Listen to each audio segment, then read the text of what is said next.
আমার আদা সব ধ্বংস, কারণ আদা পানি সহ্য করতে পারে না। এই আদা তো আর সরানোর কোনো জায়গা নেই, সম্ভব না।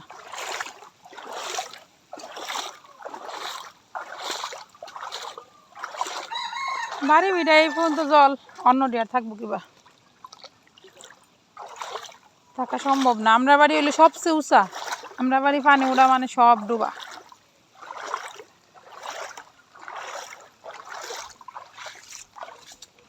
পুকুর টইটুম্বুর,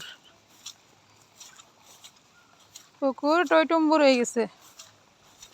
এই সাইড আর এই সাইড মিল্লা এক হইতেছে।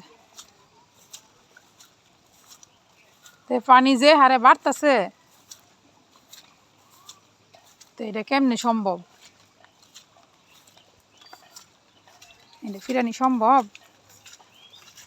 এটা সুই সুই হয়ে গেছে, বন্ধ সাদা হয়ে গেছে।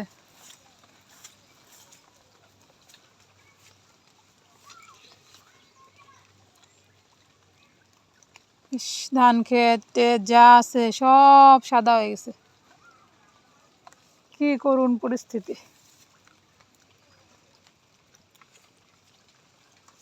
কোনের জল কই ফেলাবো? এটা তো একেবারে সুই সুই হয়ে গেছে।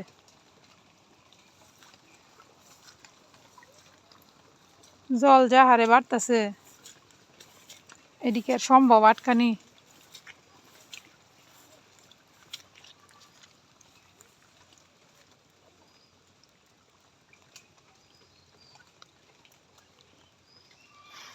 এইভাবে অপচয়, এইভাবে ধ্বংস সব।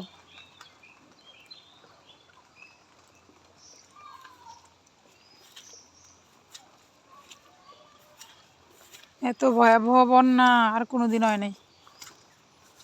নিজে হাতে লাগাইছি সব, নিজের কষ্ট, এই করুনি দেখা এত কষ্ট করে আইছি। কিছু যদি রক্ষা করণ যায়, কিছু থাকে।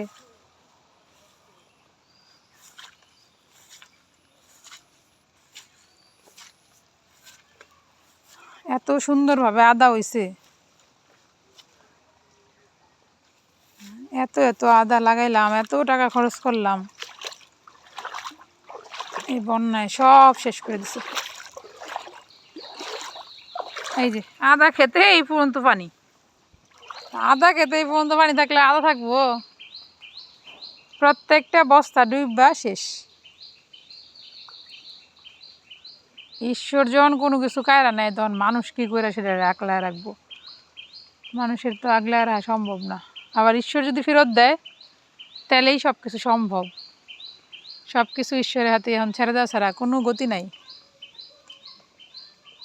প্রচুর লস প্রজেক্ট, যা লাগাইলাম সব লস। লাউ লাগাইছিলাম, সিম লাগাইছিলাম, নিচে ক্ষেত লাগাইলাম, গাছ লাগাইলাম, সব শেষ হয়ে গেল।